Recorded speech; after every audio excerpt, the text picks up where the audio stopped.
উগান্ডায় সামান্য একটা ম্যানহোলের ঢাকনা চুরি করার অপরাধে এক লোককে মৃত্যুদণ্ড দেয়া হলো। মৃত্যুদণ্ডের আগে তাকে জিজ্ঞেস করা হলো, তোমার শেষ ইচ্ছা কি? তখন সে বলল, আমার শেষ ইচ্ছা হলো আমি একটা বারের জন্য মহারাজের সাথে দেখা করতে চাই। তো সেই দেশের নিয়ম ছিল মৃত্যুদণ্ডপ্রাপ্ত আসামিকে তার শেষ ইচ্ছা পূরণ করতে দিতে হবে। তো নিয়ম অনুযায়ী তাকে রাজ দরবারে রাজার সামনে হাজির করা হলো। তখন রাজা তাকে জিজ্ঞেস করলো, কি ব্যাপার, তুমি তোমার পরিবারের লোকজনদের সাথে দেখা না করে আমার সাথে দেখা করতে চাও কেন?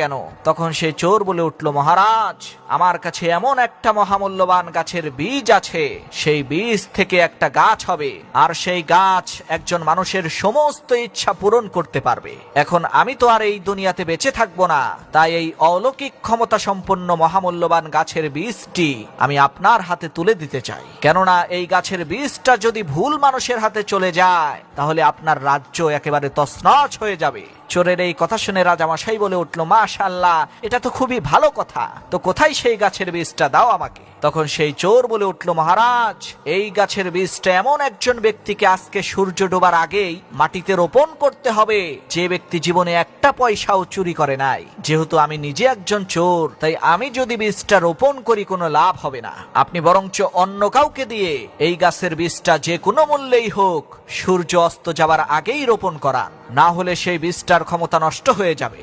রাজামশাই যখন মন্ত্রীকে দায়িত্ব দিল, মন্ত্রী বলল, মহারাজ, আমাকে ক্ষমা করবেন, আমি এত টাকা পয়সা আদান প্রদান করি, দুই একটা টাকা এদিক সেদিক তো হয়ে যেতেই পারে, সুতরাং এই দায়িত্বটা আপনি অন্য কাউকে দেন। তখন রাজামশাই একে একে খাদ্যমন্ত্রী, অর্থমন্ত্রী, স্বাস্থ্যমন্ত্রী, শিক্ষামন্ত্রী সবাইকে ওই গাছের বীজটা লাগানোর জন্য বললেন, কিন্তু সবাই অস্বীকৃতি জানালো। তারা বলতে লাগলো, মহারাজ, আমরা এত টাকা পয়সা নাড়াচাড়া করি, যার কারণে দুই একটা টাকা তো এদিক সেদিক হয়ে যেতেই পারে, এর চাইতে ভালো হয় গাছটা আপনি নিজেই লাগান। তখন রাজা বলল, আরে কি সব যাতা বলো, আমি তো পুরো রাজ্য চালাই, তাহলে আমারও তো দুই একটা টাকা এদিক সেদিক হয়ে যেতেই পারে। তখন সেই চোর বলে উঠল, মহারাজ, চোর তো শুধু আমি একা না, আপনারা সবাই তো চোর, তাহলে কেন একটা ম্যানহোলের ঢাকনা চুরি করার অপরাধে আমাকে মৃত্যুদণ্ড দিলেন? চোরের এই কথা শুনে রাজামশাই লজ্জিত হয়ে বললেন, ঠিক আছে, যাও, তোমাকে মাফ করে দিলাম।